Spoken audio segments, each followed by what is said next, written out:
Alright. So I got a couple videos to record today, but I'm coming on here to make a little video real quick about solo queue, and this is just solo queue in really any competitive game. Solo queue is hell in just about every single game I have played. The only game I have played to any sort of competitive fashion where solo queue has not been an absolute nightmare, and even then there are still games where my entire team does nothing, is, well, Pokemon Unite, what you're seeing in the background, right? Explain this to me, okay? I want some developer out here to explain this from their point of view, okay? Why the hell are you pairing solo players, right, against 5 stacks? It's different if you give them teammates of equal skill, you know, that can pair up and work against that 5 stack, right? So it's an even playing field. But when you have one person doing all the heavy lifting, and you have another person who refuses to do anything for the team, how is that fair in the slightest? Make that make sense to me. Because when it comes to competitive, it's supposed to be a level playing field in any competitive environment. When you skew the odds against the person who is solo queuing, it no longer is a fair level playing field. It now becomes a 1v9. I'm not joking, it is a 1v9 sometimes. Let's take Rainbow Six for example.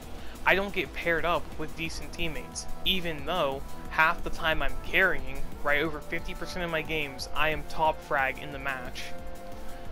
Yet, I am getting paired with 2 and 3 stacks who grief. Don't believe me? I had a game the other day where I had 2 people consistently throwing game for the entire match. The entire match, and it was a 2 stack. And we were going up against, guess what? A 4 stack. Solo queue is absolute hell if you are not, how do I word this? If you're not cheating, or if you're not the best of the best, solo queue is an actual nightmare. And I know there's going to be some dipshit out here who goes, it's a skill issue. I would like to point this out to you. There is no character who can do it all, and if there was a character who could do it all, I'd be one of the best at them, or with them, rather. I'd be one of the best with them if there was a character who could do it all. So, just keep that in mind. I can't sit here and be expected to, let's take Overwatch for instance, right? Sombra is a very hit and run character. I cannot be expected to sit here and 1v5 an entire enemy team because my team is not healing me, our tank is not protecting us, and my other DPS is in the corner of the map drinking paint. You cannot sit here and tell me with a straight face that a Sombra is going to be able to win those 1v5s with no support from their team. You cannot look at me with a straight face and expect me to believe that. Now then, let's go to the actual ranking system, okay? Ranking systems, plural. The only game that I have played where the ranking system has actually felt fair and does not punish you simply because you lost to something stupid or because your team threw is, ironically enough, Fortnite. Ironically enough, Fortnite is the only game that does not punish you when your team throws. Now granted, I'm talking console specifically here because I don't play on PC.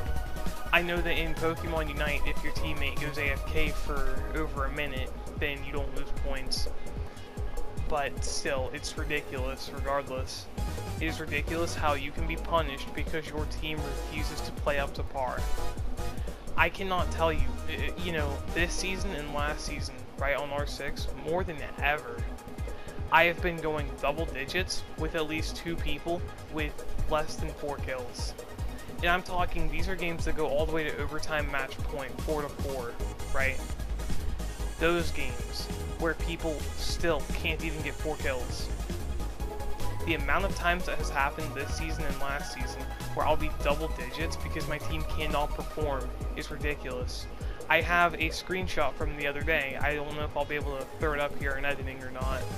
But I have a screenshot on my Xbox from the other day I went 15-6, and we still barely won. We almost lost that. The only reason we won is because our Goyo got lucky. Just happened to be looking where the last guy was and killed him. I had 15 kills and was doing all the heavy lifting for my team. And another thing that no one wants to point out, all the higher ranked players who don't solo queue, mind you, I very rarely ever see anyone in a higher rank than gold who solo queues, right? What they will not tell you is that when it comes to games like Rainbow Six Siege, like Overwatch, these are team-based games, where if even one member of your team does not know what they're doing, or can't perform, these are games where if even one of your teammates cannot perform, you are going to lose, no matter what.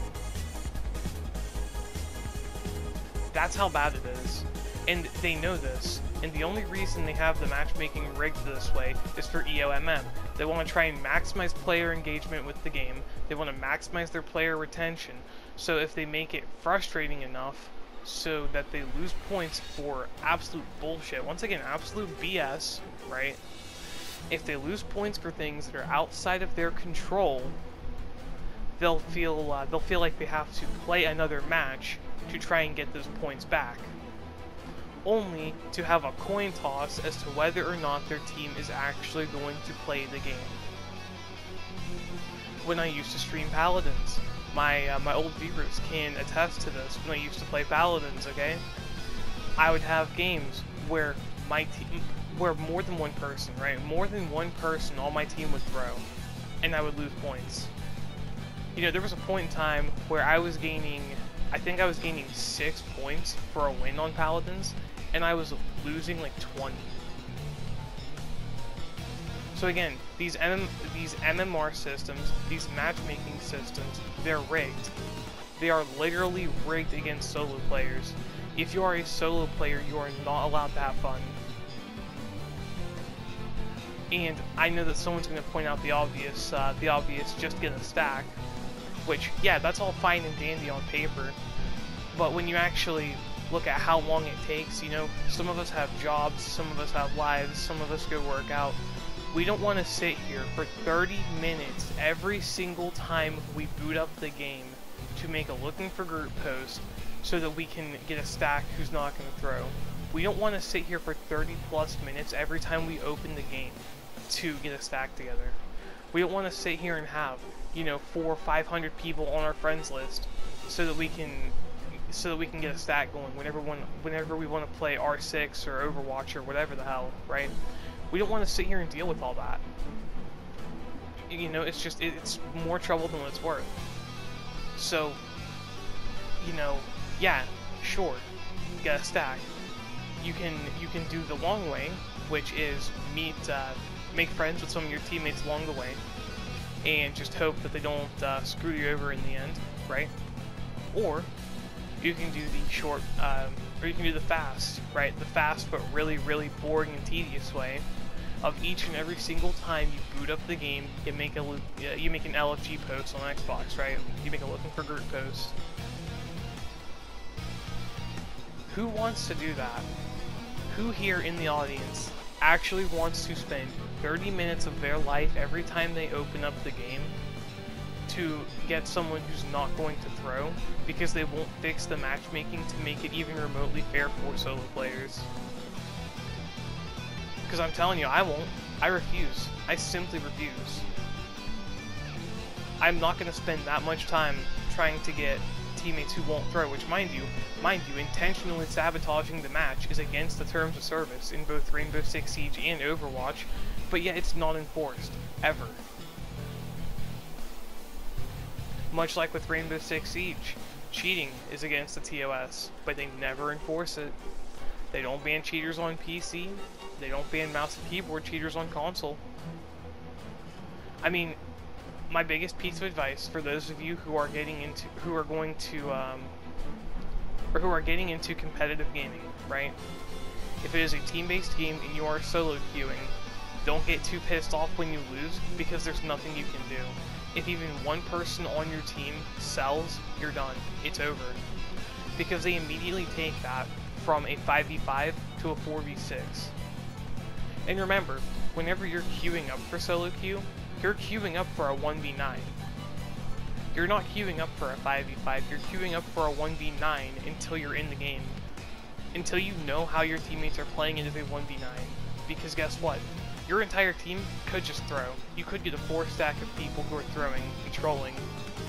I've had that happen to me on R6 before, turned the game into a 1v9, which wasn't fun. I was getting C4'd every single round by my team on defense. And they didn't get banned for that either, and they won't get banned for it because Ubisoft will enforce their TOS. Or better yet, how about support players on Overwatch who refuse to heal their team, right? They refuse to heal their team, but then start talking shit.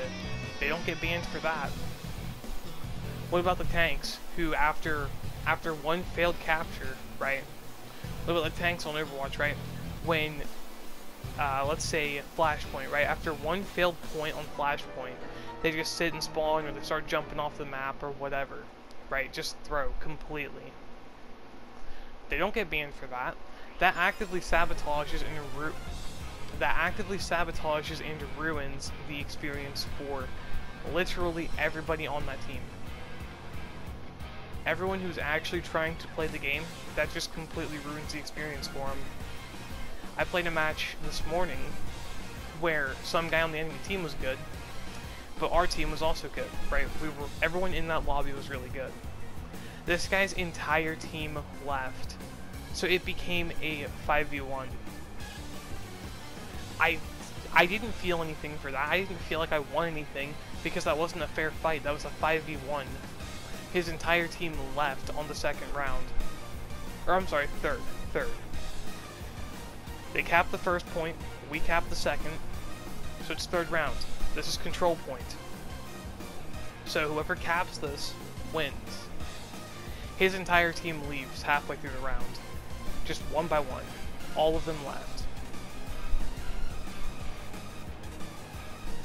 And he was really good too. He's a gold. He shouldn't be in gold. He should be higher. He was really good. And it's ridiculous because this is what the matchmaking does to people.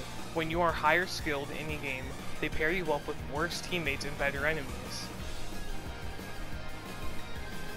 Which, honestly, is why I don't stream Siege anymore. It's why I don't stream Overwatch. It's why whenever I stream, I'm usually streaming something casual. I don't really stream competitive anymore because it's not worth my time. It's not worth it to sit here and get pissed off all the time over something I can't control. They know they know these issues are in the game. They know how to address these issues. They quite simply refuse. Let that one sink in, guys. They know how to fix these issues, and they are choosing not to. So before you go and spend another $100 on R6 or on Overwatch, right? Before you go and spend more money on them, remember, they know how to address the issues you have with the game, and they are choosing not to because they do not care. They do not care that you as a solo player are actively having your experience sabotaged and ruined by some douchebag on your team. They do not care. Just remember that. And I didn't bring up the cheating thing is a whole separate argument in and of itself. I'm not going to go too deep into that, but I'm going to say there's ways to fix that too. There's ways to combat that too. And they know how to do it, and they choose not to. They just simply don't. You know, mouse and keyboard.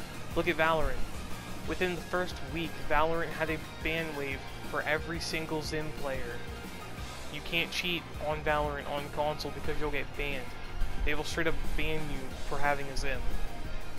They can do the same thing with Siege. They can do the same thing with Overwatch. They're choosing not to. They make too much money by not enforcing their TOS. So just remember that, guys. They don't care about your complaints. They don't care about your feedback. They care about your money. Which, again, is why on PlayStation anyway, I game share, and on Xbox, I just play what's on Game Pass.